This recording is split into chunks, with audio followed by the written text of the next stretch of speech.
Where is that looking at? I just do this thing. Right. Hello, I'm David. In case you've never seen my face, now you have. And that's enough of that.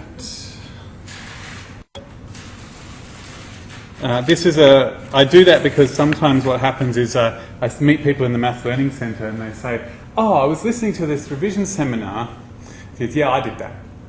And so they've never seen my face because they've never been in the Maths Learning Centre when I've been there. It's most disturbing when I'm one of the lecturers for their course.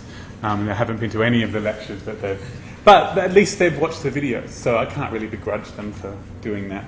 And the poor med students, their lectures are at more or less random times and locations. They don't have them all at the same time. So really, just finding the room is hard.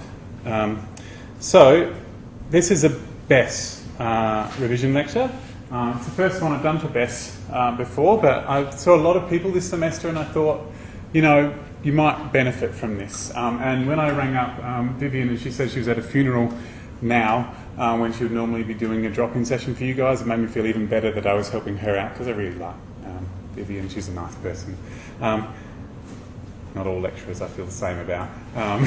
So that made me happy. So this is our first experiment for this, and for those who are listening on the video, I've already had a chat to the people who are here about what we're going to talk about, and we're going to get to regression in a bit, but I just wanted to have a bit of a talk about hypothesis testing. I might come back to some details on that, but I just wanted to have a chat about some of the philosophy of it before we get to regression. So, okay.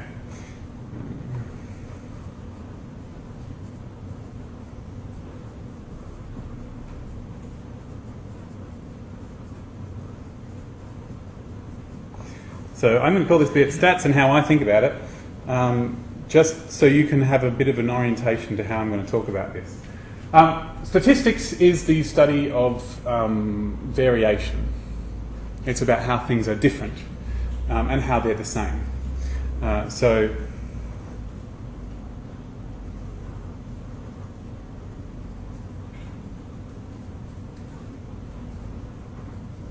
Okay, stats is all about variation. The only reason we need statistics is because things vary. If things were always the same, we wouldn't need statistics, and we'd just be able to say, look at it once, and then we'd know exactly what was going on. And so that's why we need statistics.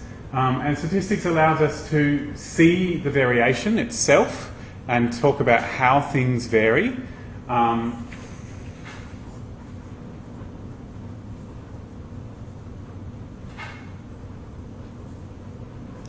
And it allows us to see past the variation to see how things are the same. And how can we predict things even though there's variation. So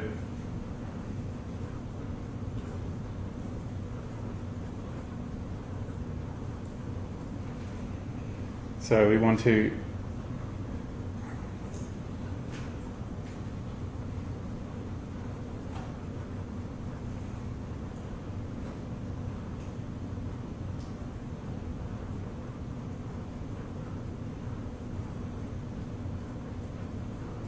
and that's my idea of how statistics is about. We want to see the variation itself, and we want to see past the variation to sort of what's normal, what's usual.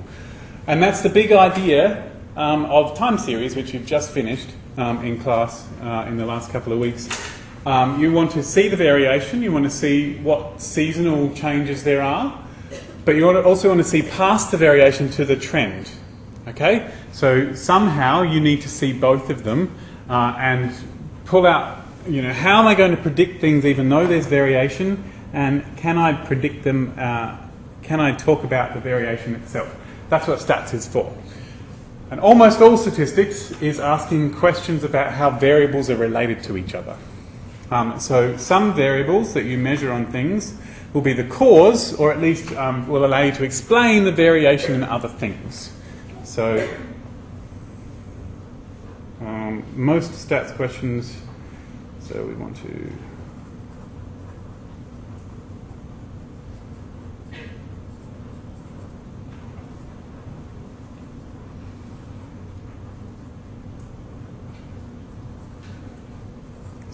explain the variation in one thing,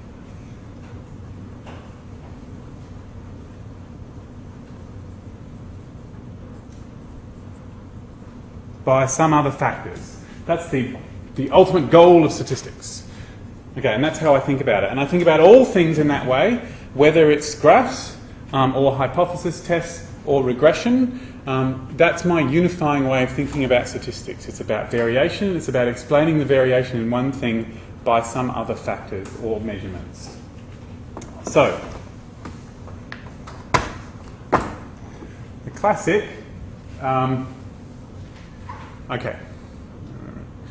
So, the things that we're going to explain the variation in is things that we write down about objects or people or systems. So in time series, it's almost always about profit or loss or revenue, or it's about the gross domestic product or whatever of those things are. And you have an object on which you are measuring things. So this is how it's all set up. So we have an object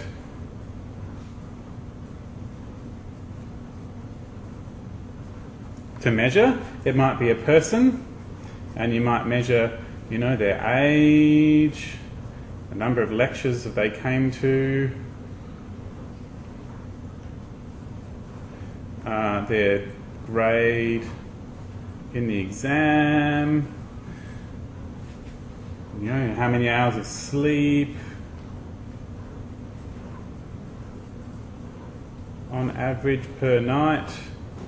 There's any number of things that you could measure about a person, even if you were specifically interested in the exact grade on their exam. Okay, so there's various things about the grade on their exam we could measure. We could also write down, whether they did, specialist maths at school.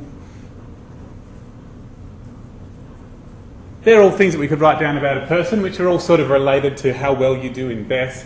We have an object to measure, and that object is in statistics called the subject.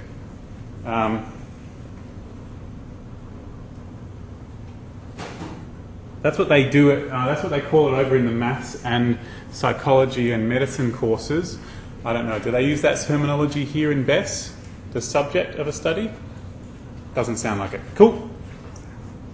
But if you ever read a stats book, it will talk a lot about subjects.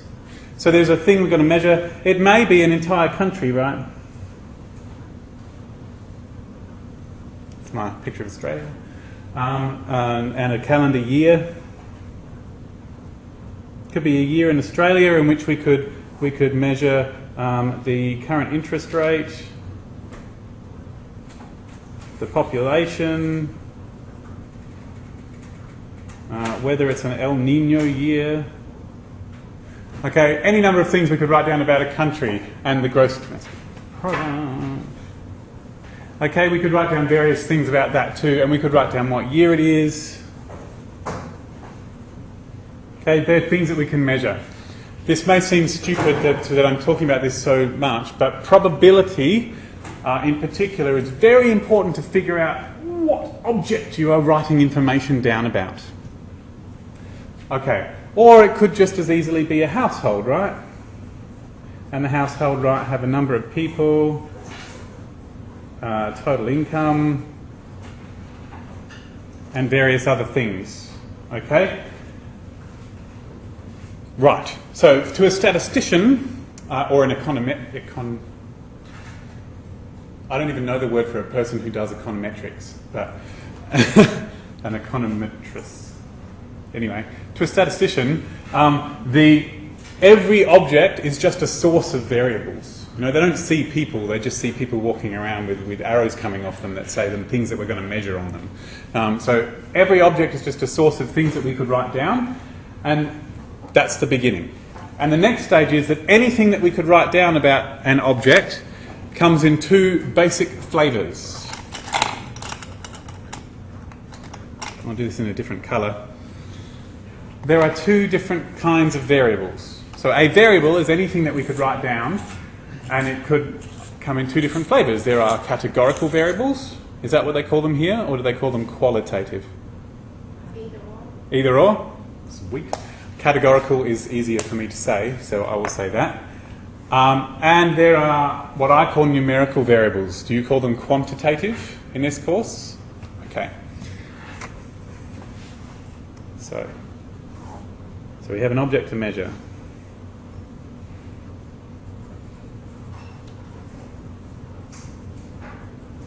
Things you write down are variables, and they come in two flavours, categorical and quantitative.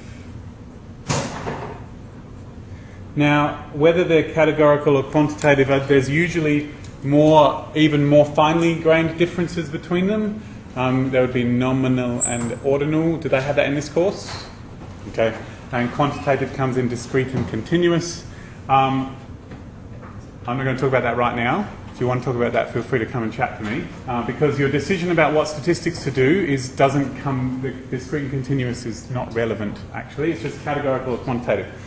And categorical variables are for putting things in categories, and so I tend to draw it as boxes, like that. You put things in boxes, so it could be age categories, it could be gender, of which you wouldn't expect there to be 3 of those, and it could be country, anything that put things in categories. And quantitative variables are measured on some sort of scale, and I draw a scale, as you might see on a graph, to indicate that. I think very visually, and so that's how I do it. So if I go back to this picture here, age, depending on how I ask age, could be a category or it could be a number. Okay, it could be quantitative or categorical. But normally, if you can, you would do it as a number. Number of lectures you attended is quantitative. The grade in the exam, quantitative. Hours of sleep on average per night, quantitative. Whether they did specialist maths, categorical, yes or no. And that's really useful to be able to think about what kind of variable they are. All of these are numbers. So whether you're in an El Nino year is not, that's a geography thing. Number of people is a number, total income is a number. Most of the things in economics come out as numbers, though a lot of them come out as just 2 categories, yes or no. Right. So that's the next stage. First stage, what is the object on which you are measuring things and what are you measuring? And the next stage is what kinds of variables do you have? And anything that you could write down about an individual object is a variable. And then the next stage is, you want to know, how are these related to each other? So we go.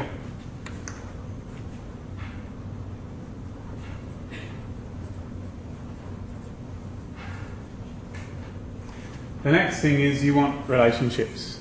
Okay, so sometimes you don't want relationships and you just want to look at one variable and how it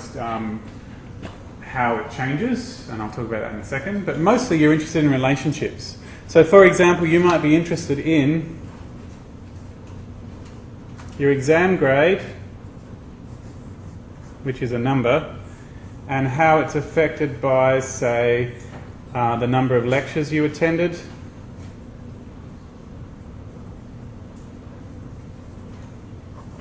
which is a number, and whether you did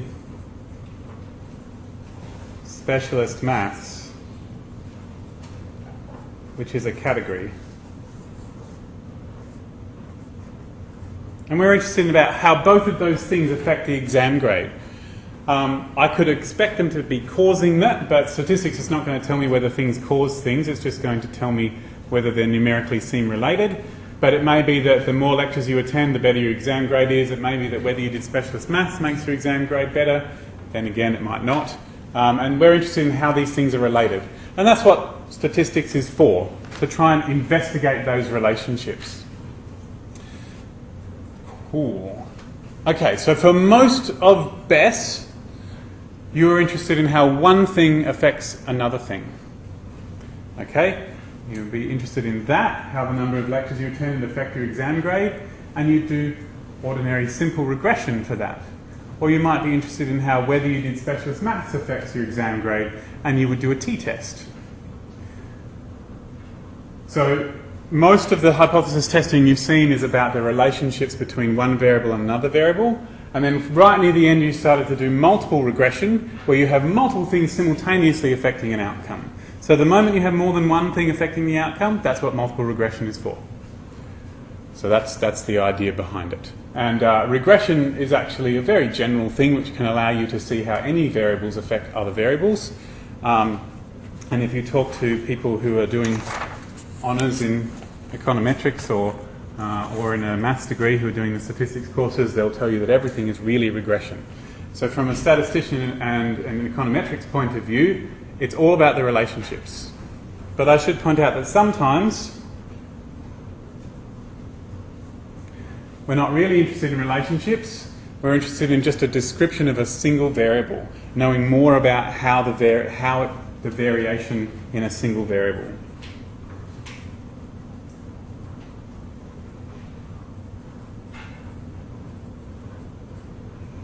Okay, or the variation slash, what did I call it before? See past the variation. So it may be that you're just interested in the grade all by itself and you want to know more.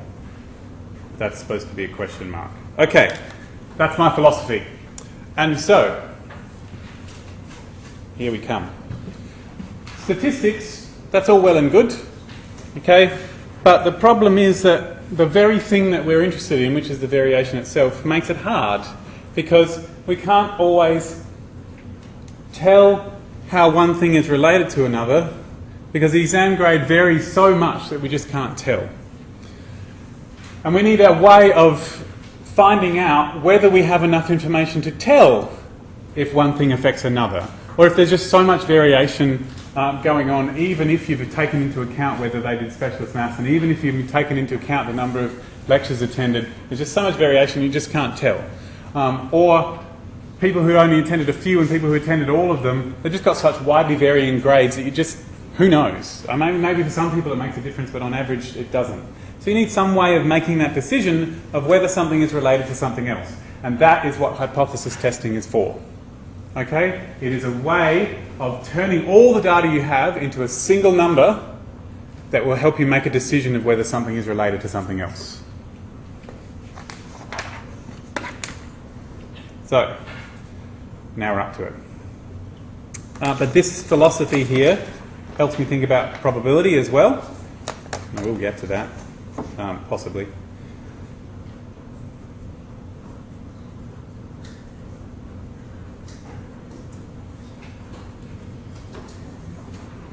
Okay, so now up to hypothesis testing. Just a quick idea of how hypothesis testing works.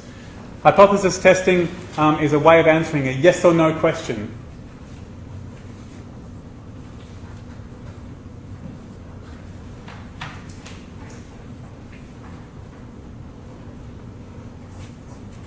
That's a key thing to realise about hypothesis tests. They answer a yes or no question.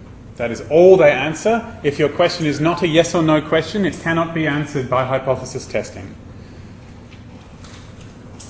And the way that it works is that you have a question that you're interested in, and then you have some data.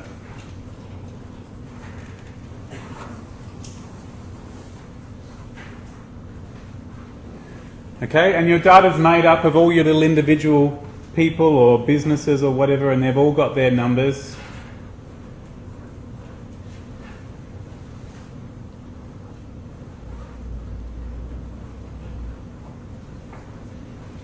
Okay, and then somehow we need to look at our data and say, right, given the answer to this yes or no question, usually the no answer or the yes answer, depending on what question it is,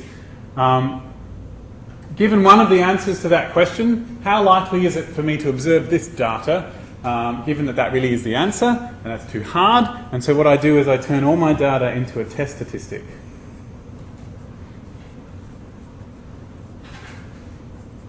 Which is some sort of number.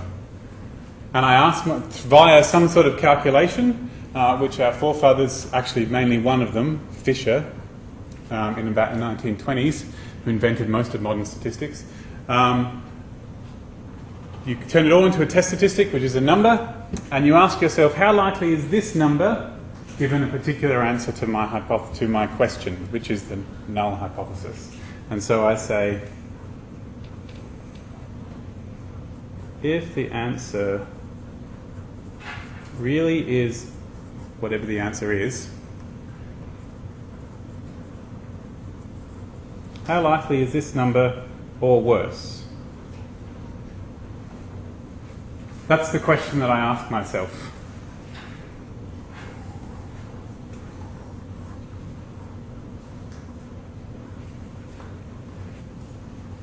And that likelihood is the p-value. You do p-values in this one, don't you? I hope so. Right. And the cutoff for when it gets really bad, you know how I say how likely is this number or worse, the cutoff for when you say, well, if it's worse than this, it's the worst, that's bad, that's the critical value. Okay? And I'll talk more about that. So this answer is the p-value, is this likelihood. And the worst value for this that you're happy to accept is the critical value. And then you ask yourself, based on the number that you have, you say, oh, gosh, that's really unlikely. And so actually I think that the answer is not that answer there, but the other answer. And that's hypothesis testing. The key part that I like to think about here is that we turn all of our data into a test statistic. That is the main thing to realise in hypothesis testing, that you would like to make a decision based on all of your data. It's too hard, so you use all your data to create a single number. That is the crux of hypothesis testing. Right. And also that it answers a yes or no question. If you can focus on the question that you're trying to answer, it will help you to do the hypothesis testing.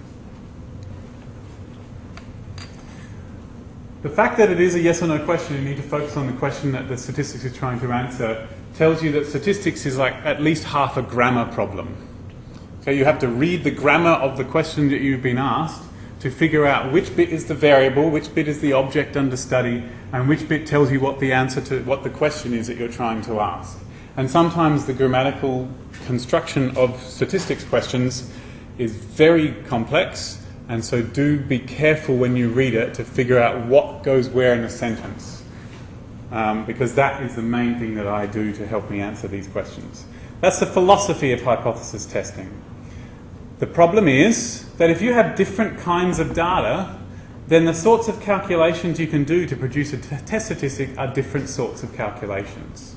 If everybody has a number, you could do a mean. It'd be great. Means are lovely. You can just add them all up and divide by how many there are. But if everybody has a yes or no answer, or an answer out of 3 categories, you can't do an average of those, and you can only calculate percentages or other sorts of things like that. So the type of data that you have dictates different kinds of test statistics.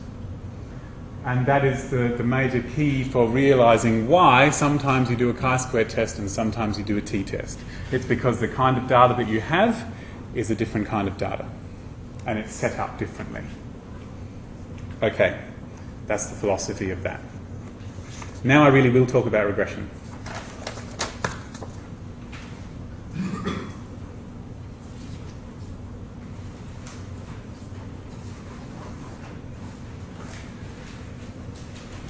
All right, so you'll notice that the most important question that I wanted to ask in statistics, which was about the relationships between things, is not answered by hypothesis testing. Hypothesis testing will only answer the question of whether the relationship appears to be there or not. Okay, because hypothesis testing only answers yes or no questions. Regression is designed, as well as giving you the yes or no questions answers, it's also designed to tell you what is the formula for the relationship. Okay, so you have a relationship which might have any number of things affecting an outcome.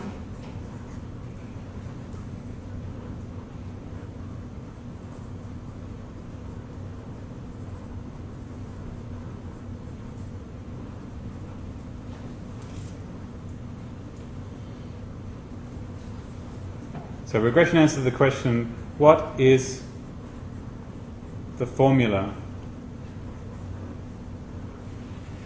Okay? So it says, given if I knew what these things were, supposedly there exists some sort of formula I could put them all into and do a calculation that spits out whatever this answer is supposed to be. That's the idea of regression. It answers what is the formula for this relationship. But it doesn't just answer that, because when you do regression in Excel, it doesn't just tell you what the formula is, it tells you a whole lot of other information as well. It also tells you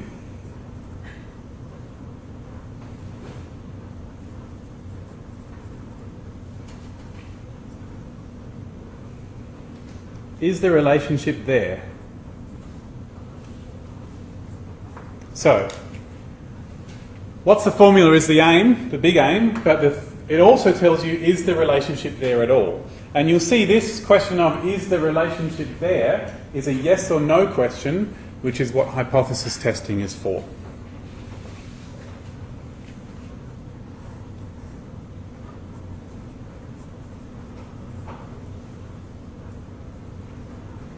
So one of the reasons why when you do regression in Excel or any other statistics program that it produces p-values is because to ask the question of is the relationship there is to ask a yes or no question, and yes or no questions are answered with p-values. That's what p-values are for, answering yes or no questions. The key is to know where to look to find all of the answers to the questions you could ask. So I find interpreting regression output easiest by framing it in terms of the question I'm trying to answer from the data, the information that is there. So it would have been really good if I had printed out an Excel, but I'm just going to do this. So this is Excel, and this is pretend data, in case you couldn't tell, just for.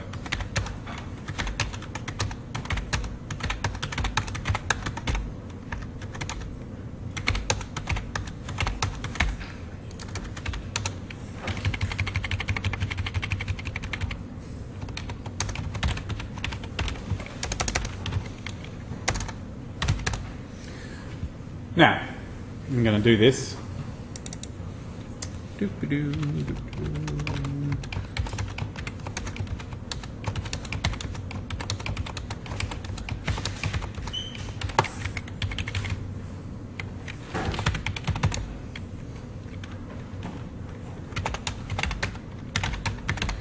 you know, I had a lecturer once who would mark assignments and only ever give things to the nearest 10. You couldn't get 52%. You could only get, and I just wondered how he did it. I don't know why he didn't just mark it out of 10. Ooh, they did well.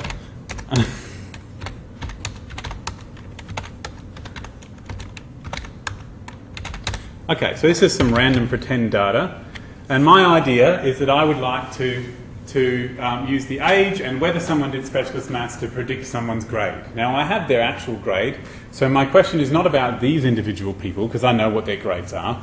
I would like to know for all possible similar people who did this course, what might their grade be. So hopefully we've answered this question ad nauseum in your course. What's the problem with the way this data is set up to allow me to create a formula?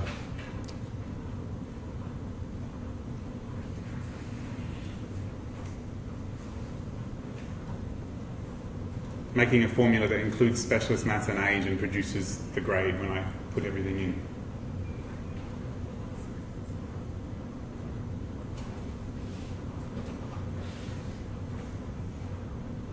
Got a few people who've got some thoughts. What do you think? You can't be wrong here, so I have no influence on your grades. I'll probably never see you again because you're so awesome you don't need my help. And so, therefore, you can't be embarrassed in front of me. And see, and if you're sitting right at the front, you can't see those people, so you can't be very embarrassed in front of them either. What's wrong with the specialist maths for making a formula? It's not a number. Awesome. If I want a formula, I have to have numbers to put in it. I can't put the letter Y into a formula. What does that mean? It has to be a number. So there's a word for that.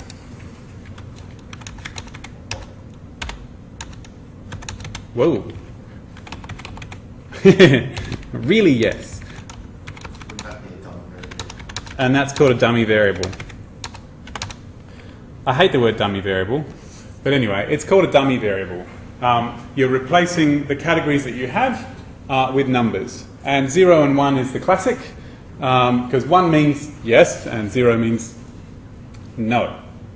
And so what we'll do is that it allows us to create a formula so that we can say, we look up and say this, we're interested in people who did specialist maths, cool, we'll put 1 in that spot in the formula. We're interested in people who didn't do specialist maths, cool, we'll put 0 in that spot in the formula. It allows us to have this table that says if the answer is this, use the number 1, if the answer is this, use the number 0. That's the idea of a dummy variable. And it's only there so that we can make the maths work. Right. And then we could... Of course not. I'm just turning on... really? I'm just turning on the regression in the toolpath.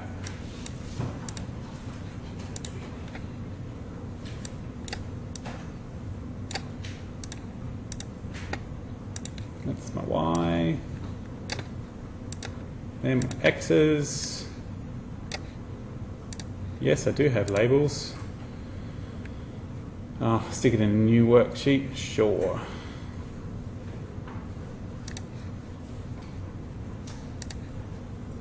Why not? Alright, and it produces all of this crap. And that is regression. What we need to know is where to look to answer the questions that we have. I drew a picture of the relationship I'm interested in before. None of these are a picture of those.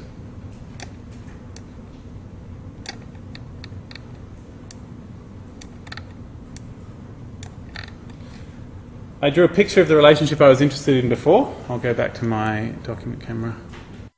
It was this one here. There. Numbers of lectures they attended and whether specialist maths. And I'm interested to see if either of those or separately affect the exam grade or whether either of them affect it at all or whether each of them affects it separately. And that's 3 different questions I could ask. And that's why there are multiple different p-values in that Excel output. So let's see. Doopy-doo. This p-value, which is called significance f, is telling me whether either of those things at all appear to affect the outcome. And the answer is no.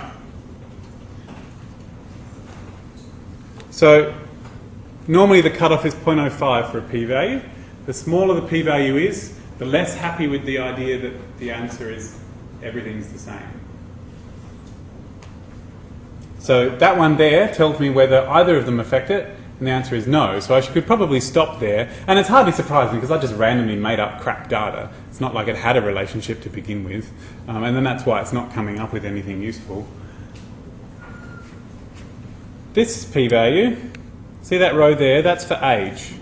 It tells me whether age, it tells me about whether age appears to be related to the output, which was the grade, and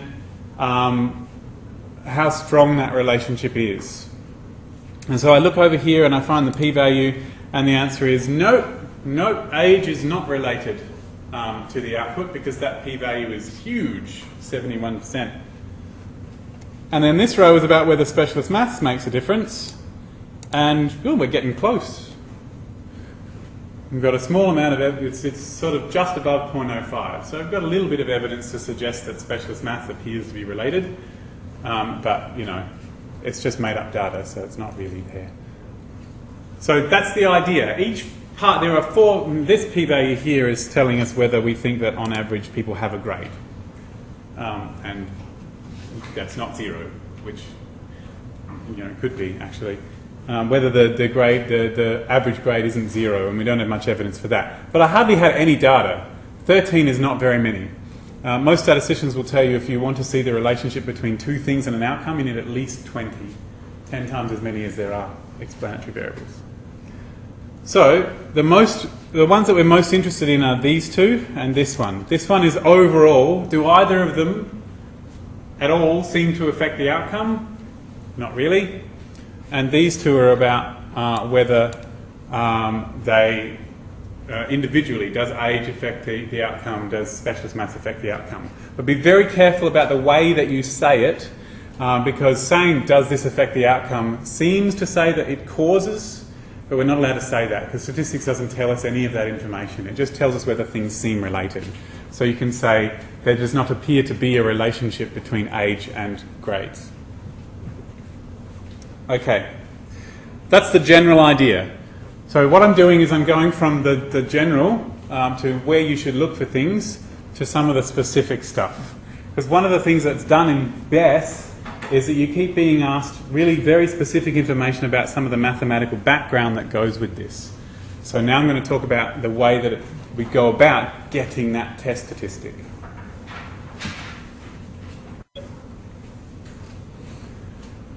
Okay.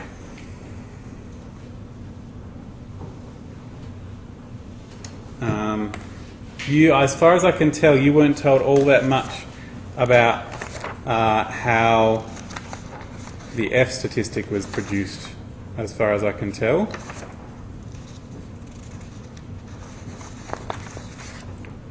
Yep. Just give me a second.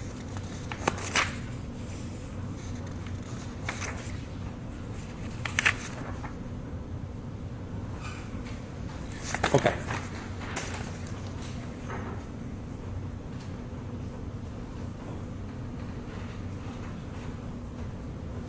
No, sorry, ignore that. So the whole idea is to create a formula or an equation, and the things in the formula are called coefficients. So it will be outcome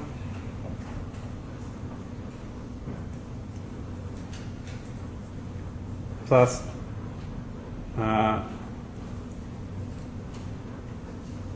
slope times explanatory variable 1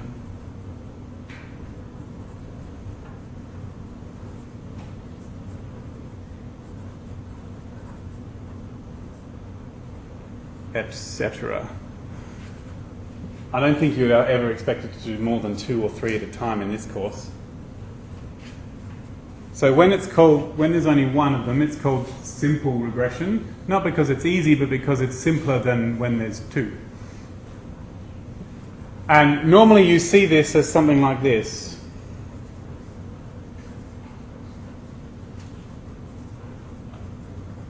Something like that. I don't know why B. Possibly because A was already taken for something else at the time when they invented regression. If you read other statistics stuff or watch it online, you'll find that they'll use the Greek letter beta in that spot. Instead of the letter B. So just in case you're watching like Khan Academy or something, note that they'll use beta. And so the idea is that this number is called the intercept, because if this was an ordinary straight line, it's where it would meet the y-axis. And this is normally called y. And this is what your explanatory variable number 1 is, and this is what your explanatory variable number 2 is. And these 3 numbers here are told to you in the regression output. And they're here.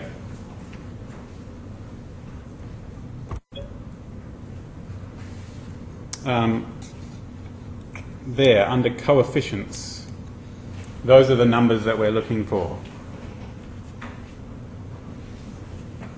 And you'll see each one is next to the name of the variable that it belongs to. So there's only one screen in here, isn't there? Okay. So I'm going to write those down, and then I'll show you what I wrote down. So we have that grades is 59.85 plus 0.51 8 times age plus, no, minus 23.53 times max. Okay, so what I've done is I've used those three numbers in that column for coefficients to draw this.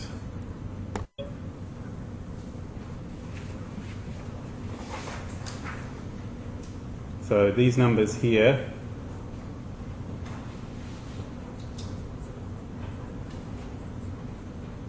are called coefficients. I did once know why it was called efficients. Co means together, but I can't remember why it was called efficient, because it's from a Latin thing. But it basically means goes together with. So they're the numbers that go together with my variables.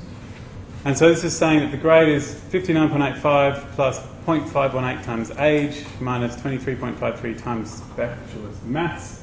And that specialist maths, in my data it was originally a word, but I had to turn it into zeros and ones depending on what the answer was. And I can interpret this in various ways. So it's saying that if age was 0, that doesn't really matter, and specialist maths were both 0, this is what I'd get. So newborn gets 59.85. Sweet. And whether you did specialist maths makes it worse in this particular example, which isn't particularly realistic. Though maybe it will be. Who knows? Maybe specialist maths makes it worse because you've got expectations about how maths ought to be done, and it's not. So there we go. That's what this is saying. So when you switch from 0 to the way that these coefficients always work is that when you go up by 1, that's the amount extra you get on average. So for every extra 1 year in age, there is a extra 518. I don't know whether it's measured in, I'll say, points in the grade on average. That's how I would interpret that if I was asked to interpret something in a word question. It's important to mention either extra or increase. You need to put the units in, so you don't just say for every 1 in age, you say 1 year. You need to put you need to put the words on average in there somewhere, because you're not saying that every person has an extra 0.518. You're just saying when you average them all out, then that's what you get, like that. So there are many other ways you can grammatically say this and still get the answer correct statistically. So you could say an increase of 1 year in age corresponds to an increase of 0.518 points in grade on average. That's the idea behind that. And with specialist maths, the reasoning mathematically is the same, but you don't say it that way. For an extra 1 in specialist maths, you get 23.53 less, okay? But getting an extra 1 in specialist maths is going from 0 to 1, because they're the only two numbers that we have. And so that means having done specialist maths, because 0 was not doing it and 1 was doing it. So it's still getting an extra 1, but you can't say it that way because that interpretation of getting an extra 1 is moving from one group to the other. So here's my idea here. I went from no to yes. And that's my plus 1. Getting an extra 1 moves you from no to yes with specialist maths. That's how I think about it, because it allows me to think at all about getting an extra 1.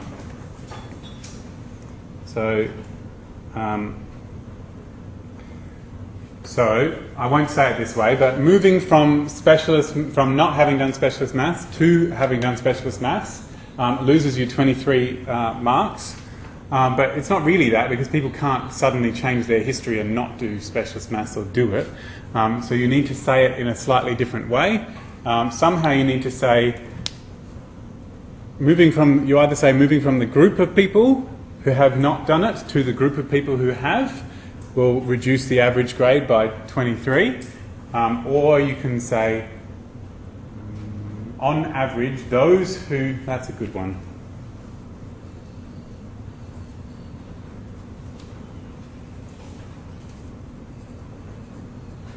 Those who did specialist maths had a grade 23.53 points lower than those who didn't, then yes. That was one way of saying it, to say, well, the entire group of those who had these specialist maths was down 23. I did down because it was a minus here. Then the entire group who didn't. So moving from one group to the other group, which is what the plus one does, goes down 23.53. And you'll notice that I still said the on average, and I still said my units, which was points. I don't need units because on the dummy variable because it's not a unit. It's switching from one group to another. I find that the easiest way to think about it, switching from one group to another, and then that's saying, well, one group is more or less than the other group on average. That's how I interpret dummy variables. Right. Well, that's all my general information about that to start with, and I've probably forgotten a lot of things, so it's now time for people to say, hey, David, could talk about this thing about regression, and then I can fill out some of the things that I've forgotten off the top of my head. So, ask me away for more detail on anything to do with regression, because if you don't ask, I will have forgotten to say it.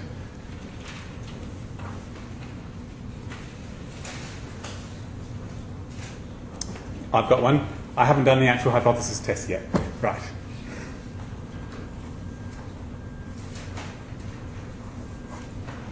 Okay. I've told you where to look for them, but the key is that the bit I haven't told you about the hypothesis tests is where the test statistic is. Okay, and there's something else I've missed about hypothesis tests, which is that as much as I hate it, everyone keeps focusing on these null hypotheses and having to write down the null and the alternative, which really I hate, because I just look at the relationship and say, well, we're just looking about this relationship. What's the problem? So you need, for the purposes of making the economics gods and Vivian happy, to talk about null and alternative hypotheses. So when I talked about hypothesis tests back there, I said that there is a yes or no question, and one of the answers is the null hypothesis. Whichever answer corresponds to things being the same or having no relationship, that is the one that is the null hypothesis, at least in this, this course, and almost all situations.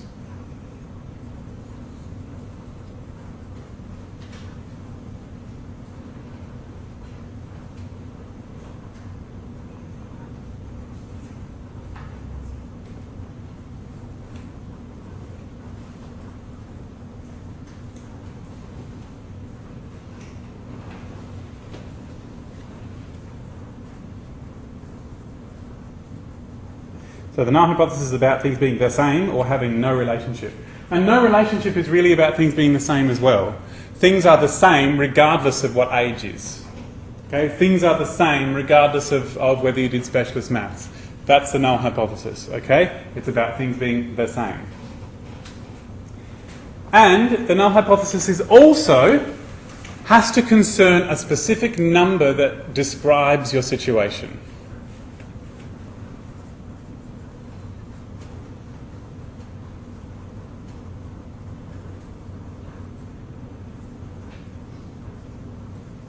A number or numbers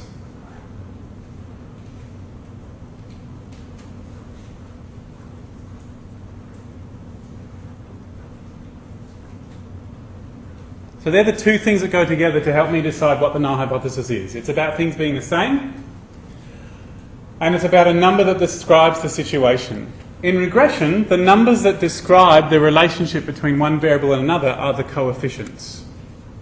And so the null hypotheses in regression are about the coefficients.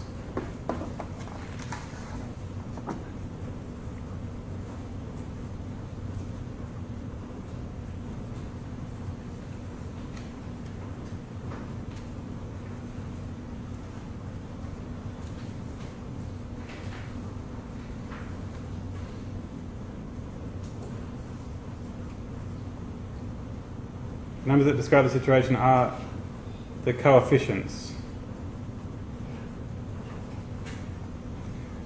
And so our null hypothesis has to be about the coefficients, because those are the numbers that describe the situation, because the whole point is to make a formula which has the coefficients in it. And we have to make statements about those coefficients being the same as something. So it's all about turning the question into a null hypothesis. So let me do an example.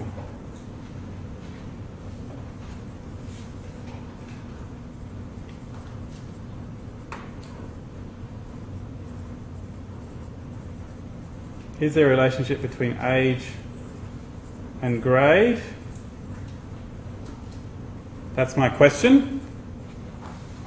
It's a yes or no question, which means I can use hypothesis test to answer it.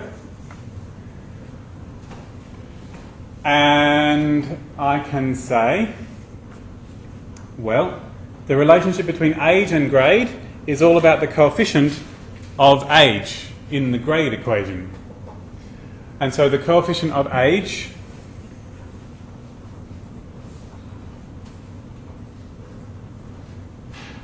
I want to make a statement about the B for age.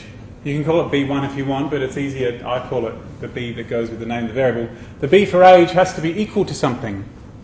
Now let's see, what should it be equal to if there was no relationship? Because the null hypothesis is always about there being no relationship. Let's see.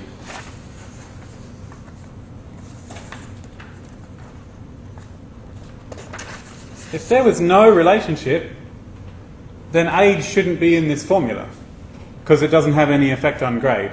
And so this shouldn't be there, and it not being there would be the same as this number being 0. That's why it's all about thing being 0. That's how I think about it anyway.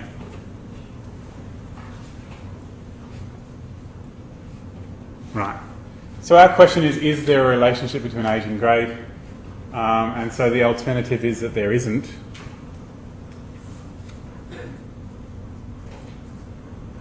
Like that. That would be an A.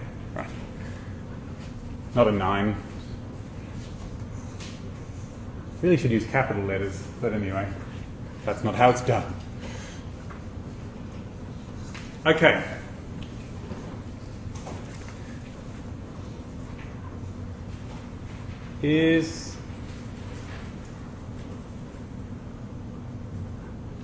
Actually, just give me a second. I'm going to leave a space there to do the rest of the hypothesis test, if you don't mind. I'll come back and do the same question for the other one.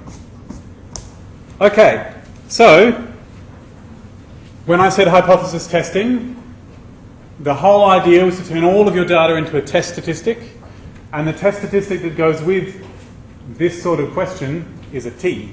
If you look in your regression, just there, T-stat. That's the test statistic, and it's actually a T. Originally, when Gossett invented the t-test, it was called Z, but then someone pointed out that they already had Z, so they had to pick a different letter. And they'd already used X and Y for regression, so, you know, they're running out. Yeah, there's no good reason, just use the T. The next stage, it's a test. The test statistic is a T.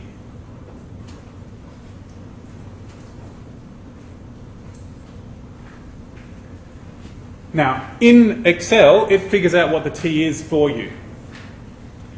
But one of the nice things about what Excel gives you is it tells you the pieces of information that went together to find that test statistic. Now, it doesn't tell you everything. It doesn't tell you the full formula that has all the sum of x, y, and the sum of x squared and y squared, and there's all these things with correlations and stuff that gets to the T, but it does tell you just enough information to check your answer or compare it to a different slope. So the test statistic is the coefficient divided by the standard error.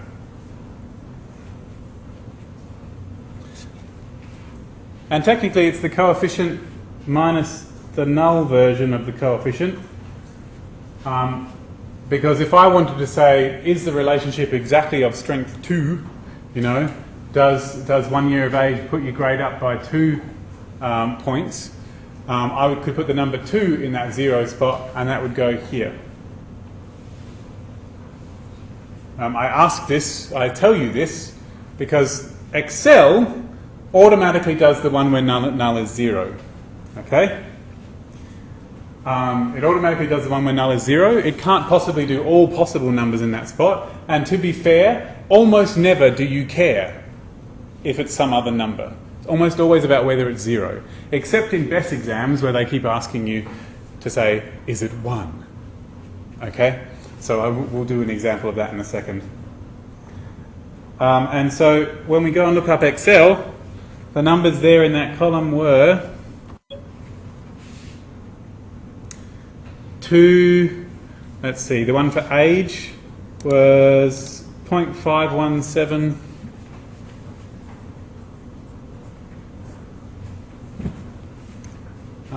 Six and 1.372.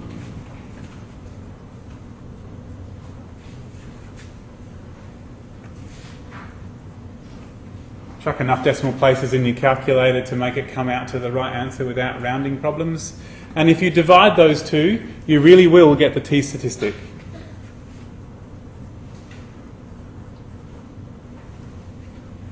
Okay. Like that. Now you don't need to do that calculation unless Vivian changes the null hypothesis on you. Okay, you can just read it straight off of the Excel and pull it straight out and not do this bit. I have known lecturers in the past, before Vivian, who would give you the Excel output and rub out the test statistic and get you to figure that bit out from the information that was there, just to show that you knew how it was done. Okay, so they could rub out that bit, white that bit out and get you to fill it in for them based on the information that was there. It's a possibility. And then what we do with that test statistic, well, here's the thing about hypothesis testing. We're now asking if that null hypothesis really was true, if there really is no relationship, how likely is it to get a t as bad as this? Which means further away from 0. Because the t being 0 would correspond to the coefficient really being 0, which would be 0 on the top there. So we want to know how likely that is, which means we have to compare this t to all of the other t's that we could have gotten, which is what the t distribution is for. So let's see, t distribution. So here's the one I did get. And here's all the other ones that could have been. And these are all the ones that are further away from the middle than that.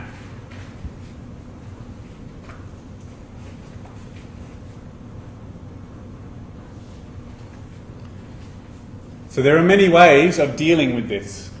I could attempt to figure out the p-value, which would be what all this area is here.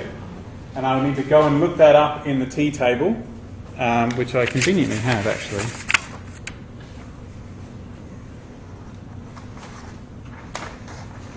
Here's the t-table. Damn, there's a different t-distribution for every sample size. That's what that degrees of freedom is. There's a whole list of different t-distributions. In my head, all the distributions live in a town called distribution city. And the t-towers, t-distributions live in an apartment block called t-towers. And these are the floors that they live on. You go up the lift. It goes down a bit here in this one, but if it was up this way, going up the lift, and you get to whatever floor on t-towers where that t-distribution lives. And there's a different one for each sample size. I'm going to need to know which one it is. Just a second. It's in here. The information is here somewhere. There's... there it is there. 10. The Excel app actually tells you where, how many degrees of freedom there are in those t-distributions. It's the degrees of freedom for the residuals in the ANOVA table. You can figure it out yourself though. There's 13 observations total, and there's 3 coefficients here, 1, 3. 13 take 3 is 10. That's how many degrees of freedom it is. Degrees of freedom is a very confusing word. I call it, you know how it says DF, it's the distribution finder. It tells me which distribution I need. And different situations, because the calculation is done differently, have a different distribution finder. And that's because that distribution is telling me how likely my t is, and if I calculate my t differently, the probabilities will be different because the calculation is different, and that's why I need a different one. So there it is there. I need to look up in row 10, and 0.3773, oh, it doesn't even appear, it's like, oops, sorry.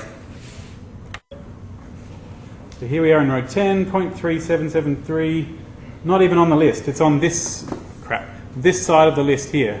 So my p-value would have been 20% if it was exactly 1.372, but mine's like way smaller, so my p-value must be way bigger. The critical value for 10%, for 5% is all the way over here at 2. Only when my t-statistic got past 2 would I think that there was a significant relationship, and mine is like 0.3. So it's just not far enough. So if I was going to draw that on the table, the critical one is way over here. This is the one that if I went past that, that's when I would think there was a relationship. And that was 2. Okay, so in my t table, 0.05 in row 10 gives me 2.228. Only if my t-statistic got past there, that's when I would start to think that my null hypothesis was false, and mine's way in here. It's just not far enough.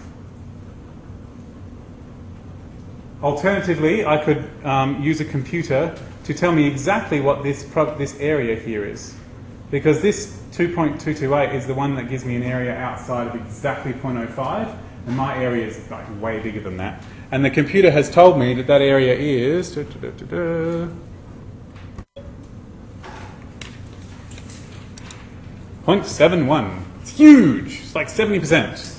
Okay? Now, that probability that we're referring to is how likely it is to get data like mine if there really is no relationship. So if there really is no relationship, it's how happy I am with the idea that there's no relationship. The higher the p-value is, the more you believe the null hypothesis. So I have this like 70% strength of belief in the null hypothesis, and even 5% would make me go, even above 5% would make me go, yeah, it could be true. So 0.71 going, yep, I really got a higher level of belief in the null hypothesis. Don't say it that way, a statistician will slap you. Have a high level of belief in the null hypothesis, yep, it's good. I retain the null hypothesis. Or don't reject it, or however you say it in this course. So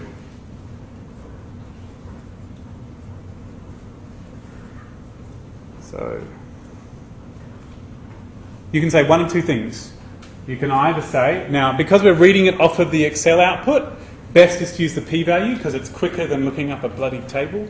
So if you're using Excel output, then go straight to the p-value. If you have to calculate all of this yourself, you'll have no choice but to use a critical value because that table isn't finely grained enough to tell you what the p-value is. In my head, I would just say the p-value is more than 0.05, but in economics, you talk about it being further out than the critical value. So we can either say p-value greater than 0.05, so do not reject H0 and conclude no evidence of a relationship. Or you could say the t-statistic, which is 0.3773, is more than the critical value.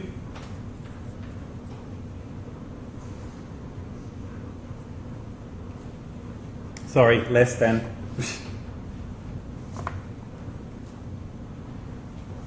Further in than the critical value. So do not reject H0. Conclude no evidence.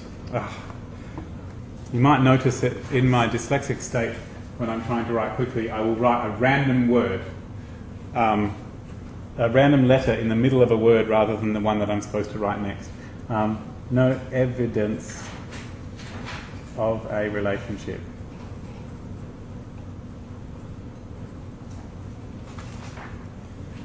Okay. What if, just while we're at it, a really good strategy when you're doing exam study is to ask yourself, what would happen if the question was different? Okay, so we know how to do it if the null hypothesis isn't stated and we're just going, we know how to do it if it's just, is there a relationship and it's beta naught equals 0? What if that number was different? Could we still do it then?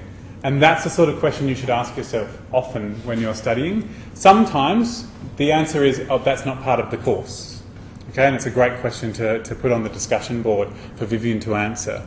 Okay, so we could do this, what if it was this? And she could say, actually, that's not part of this course, don't worry about it. Maybe it's next year, maybe it'll never happen. Okay? But sometimes it is something that you can do. And I have, as a lecturer before, had someone ask me that question, and I've said to them, well, funny you should say that, because it's in the exam. And then it was really useful for them to ask that. Okay? Almost all of your what-if questions, if you've asked a what-if question and it's somewhere in the notes, it could be in the exam. So let's just ask ourselves, what if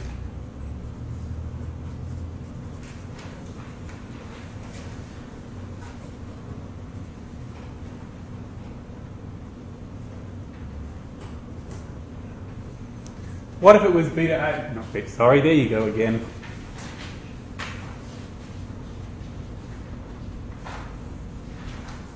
That's my question of myself.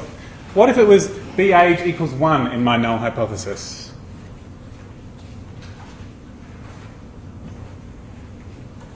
Okay, so what if I wasn't interested in whether there was a relationship at all? What if I was interested in if the relationship was exactly 1 year of age gives you 1 extra grade point? Okay, that's my question. So then I would do the same calculation, except for one crucial difference. I would change that number 1. In that case, the test statistic is still the slope minus the null slope over the standard error. And the slope was 0.5176, but the null slope was 1. And the standard error was still 1.3718. So the point here that I'm trying to make is, over in the Excel, you still use the slope that was in the Excel, and you still use the standard error that was in the Excel.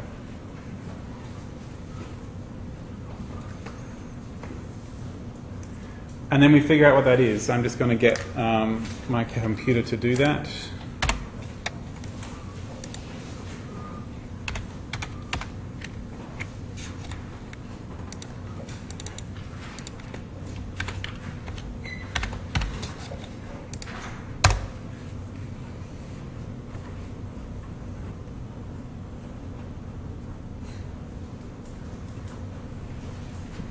That's what I get. Can I change my answer, my question? I'd like to make a point, so I wouldn't mind. If you don't mind, I'm going to change this to a 2.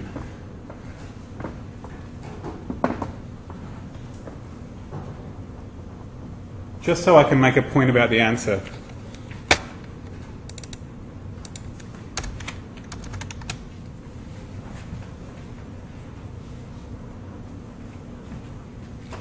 Okay.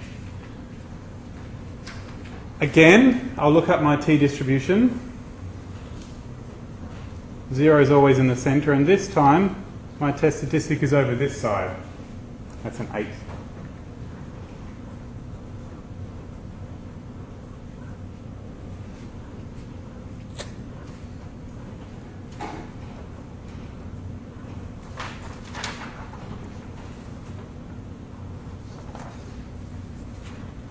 The degrees of freedom is still the same as it was before, but I need to go back and look up my t-table again. The critical value for 10 was there, and the matching negative one is down here. So it's still inside. Damn, I didn't make it big enough. Curses. Should have made it like 4 or something. Oh well, it's okay. And so again, I still don't reject it because my test statistic is further in than my critical value. So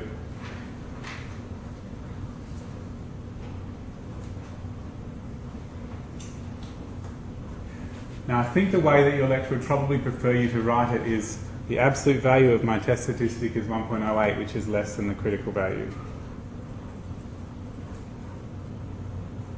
So you sort of copy it over to the other side where it's positive. I don't think she'll care all that much. A very nice person is Vivian. As long as you make the overall, you mention critical value and the test statistic, you should be okay. But just in case, that's probably how they want to say it. So do not reject. Ignore. So the slope could be 1. No, it was 2. I changed it to 2. Sorry. The slope could be 2. Okay. I think it's very useful to say could be, because we didn't reject 0 either. It could be 0. It could be 2. There we go. Now, one final point about this. There is another way to do this same answering of questions, and it's using the confidence interval. Because I haven't talked about what confidence intervals are for. Now, your regression is looking for a hypothesis, is looking for a formula. That's what regression is for. Your hypothesis test is answering a yes or no question. That's what hypothesis tests are for. Confidence intervals are answering a what is this number question. Okay? I would like to know the value of a number. That's what a confidence interval is for. And instead of giving a single answer, the number is 7, you say, the number is between here and here. That's what a confidence interval is for. The thing about confidence intervals is you can make a confidence interval by doing a hypothesis test for every one. See, look here, we've said, is the slope 0? Could be. Is the slope 1? 2? Could be. Is the slope 4? Well, let me see. If the slope is 4... it could be. No, it's not, because I get 2.5 for the slope being 4, which is beyond the critical value. So different slopes give me different answers for that hypothesis test. All of the ones where the answer is, well, it could be that number, they are the confidence interval. The confidence interval collects together all of the answers for all of the questions for the hypothesis test that would give the answer, could be, and excludes all of the ones where the answer is, no, I reject that hypothesis. So when I go back to my computer and look at the confidence interval, here, yep. I don't know why it's got 2 of them. I'm not entirely sure what that's about. I have a feeling if I ticked a box somewhere back in the thing, I would have gotten 2 different answers. But you'll notice that that number is the same as that number, and that number is the same as that number, and that the same as that number. So it's just repeated anyway, so I don't need to worry about it. This is the confidence interval for well, that's for the intercept. Let's look at this one here. Here we have age, that's the coefficient, that's the standard error. Together they're used to make the t-statistic. That's the p-value that goes with the t-statistic. And now here we are up to the confidence interval. This is a confidence interval for the slope of age. So these are all of the values for age, for the coefficient of age, that would give me a retain when I did a hypothesis test. So these are all of the values for that slope that I think are consistent with my data. My data is consistent with the hypothesis that the age is between anywhere between here and that the coefficient of age is between here and here. So if I did a hypothesis test for 0, well, that's between here and here. I'm not going to reject that. It's fine. If I did a hypothesis test for 4, that's not between here and here. It's over this side. So no, that's going to be rejected because it's not part of the confidence interval. Confidence intervals and hypothesis tests are telling the opposite information. Hypothesis test is asking, is this number in or out? Or is this idea in or out? And confidence intervals is saying, these are all the numbers that are in. That's what it says. So I could have alternatively said, or, going back to here, the camera, I could have said, or, 95% confidence interval for slope of age goes from, was it minus 2.5 to plus 3.57? No, 3. Yep. And you can say 2 is included in this confidence interval, therefore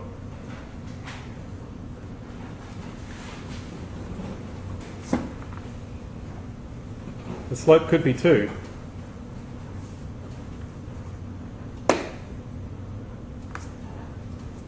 Or if you like, you could say,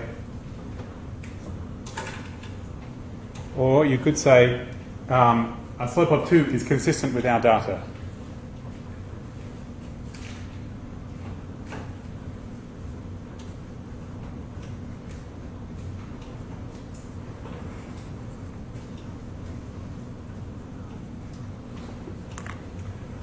Now I have a feeling that if your lecturer has written the exam question the way I think that she might, she'll tell you exactly which one of those she wants you to use. If she doesn't, then it's her fault and you can do whichever one you want, and if you do one that's different to what she expected, if you are correct in your answer, she'll still give you the marks. She's that sort of person. There's something about people who teach first year, well, in my experience of 2 different people who have taught BES in an ordinary semester, they seem to be reasonable sorts of people. Yes. So the reason I talk about some of these things is because it means that I'm not just talking about regression, I'm talking about other areas as well. Right. Now there was one other question, that gives me a nice half an hour still to go.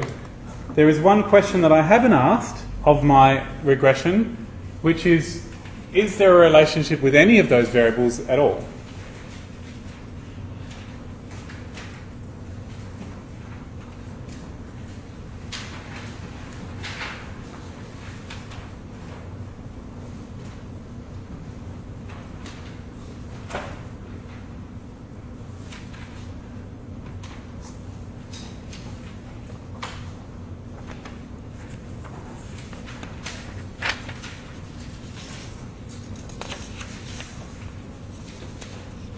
So I really should have made it a little more specific. Is there a relationship between age and either of gender, and either of grades, and either of age and whether you did specialist maths?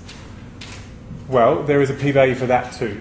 Each of the individual variables has its own p-value, but there is a p-value that covers the whole question. Okay? So let's create a null hypothesis. So the null hypothesis has to be about things being the same as something, and it has to be about numbers that describe the situation. The numbers that describe the relationship between the variables and the outcome are the numbers in my formula, as in the coefficients. These ones here. And if age and specialist maths, if neither of them were related, it would just be that number there. And this number, to knock out age from this formula, I'd need that number to be 0. And to knock out specialist maths from the formula, I'd need that number to be 0. So I'd need them both to be 0 simultaneously for the answer to be there is no relationship at all.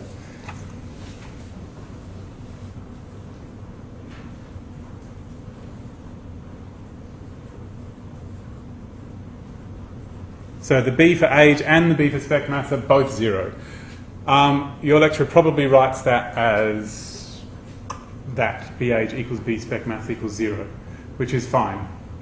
I just don't like writing those sorts of things just for my own. Because when I help people in Maths 1B with their linear algebra, it confuses them if I write that. So I don't write that, I write that. Yes, so I'm the sort of person who has to do things the same way every time. Otherwise, if I don't, I won't do it every time, and so I'll get it wrong sometimes. Just like I always indicate, even if nobody's watching when I'm driving, because otherwise one day when someone is watching, I won't. So, same idea. It's like acting as well. So yeah, I'll do it fine on the night, and it won't. you've got to practice what you plan to do. So I have to do it that way because I have other situations in which it's important for me to put both zeros in, but you guys will probably never be in those situations, so it's probably okay to leave that out if you want. Okay, so we need them both to be 0 at the same time, and the alternative is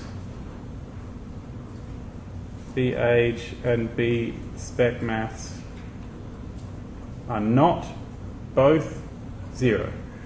The only way I know to say that is with words. You cannot say B age is not 0, comma, B spec maths is not 0, because that's saying that they're both not 0, and then the null is that they're both 0, and so you haven't covered the possibility that one of them's 0 and the other one's not. And so this is the grammatical English way of saying it. The two coefficients are not both 0, as opposed to both not 0, which is a different thing. That's English grammar for you.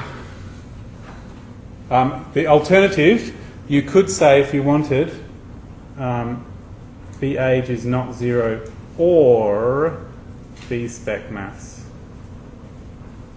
is not 0. That's an alternative way of saying it. You need the word or and then it's okay. If you just put a comma there, mathematicians when they write comma mean and. Age.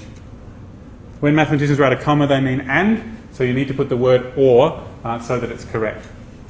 So whatever you like, say it however you want. The important thing is the null hypothesis. Sweet. And so, now we need a test statistic. Now here's the problem. This null hypothesis involves two betas.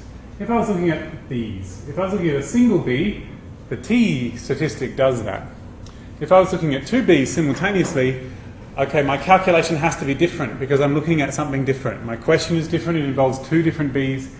It can't be the same sort of calculation as the one that gives me a T statistic. Sometimes it turns out to be the same letter, but in this situation it doesn't. It's called F. F for Fisher, who invented this. Who invented regression, basically.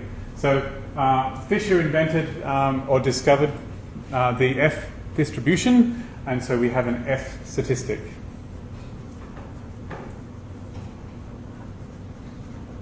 And you do not have a formula for calculating that in this course.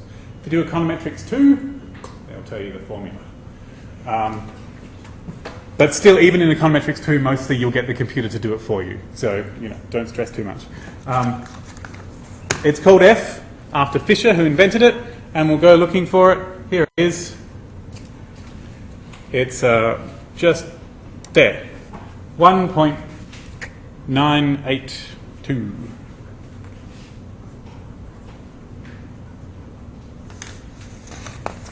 Now, you'll notice that they haven't given you an F table.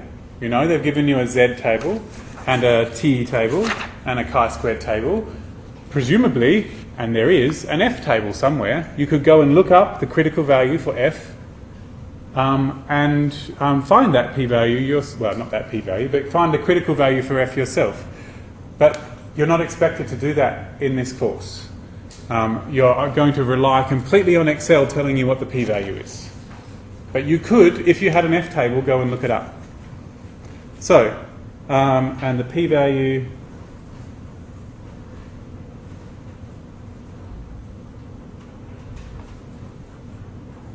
is 0.19, just there. Sweet. Which I have written down on my piece of paper here. That totally does not look like an equal sign. If you're interested, you do not have to draw this diagram, but it looks roughly like a chi-squared distribution, the F distribution, to the naked eye and to the bad hand drawing.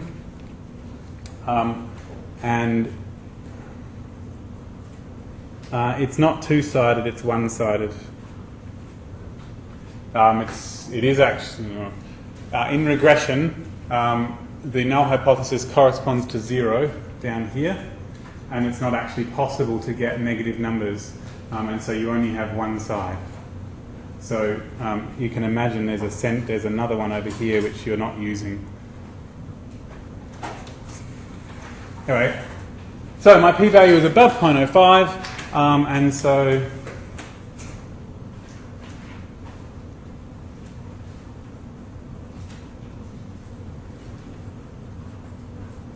don't reject H0, conclude no evidence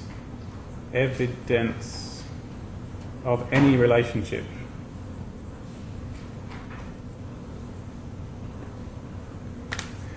Now let's ask ourselves, what would happen if Vivian simultaneously said, is beta not 1 and beta, is beta age 1 and beta spec maths 2? She won't.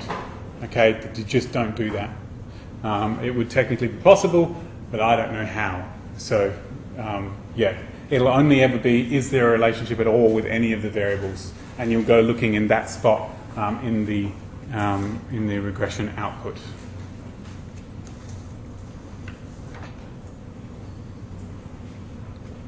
Just to reinforce here, this picture here is of how likely all the other possibilities for F could have been. If everything was exactly a perfectly random, no relationship at all, it would have come out as 0. If that's 0 at that spot there. And then it's most likely to be 1, and then it just gets worse and less likely to get bigger and bigger numbers. So this is a picture of all of the things that F could have been, and this is mine from my data. And this area here is the probability of getting something that's worse than this. All right. Well, I've got about 20 minutes, and I will happily talk about anything else if you have got the stamina. So ask away. Yep. Like, out of the 3 topics, or just anything? Anything. Can you go through just time, randomness, and probability? Yep. So just randomness. I had several people ask me about that online too, so that's sort of kind of nice. So I've been asked randomness and probability. I'm going to stop the video and make a separate one.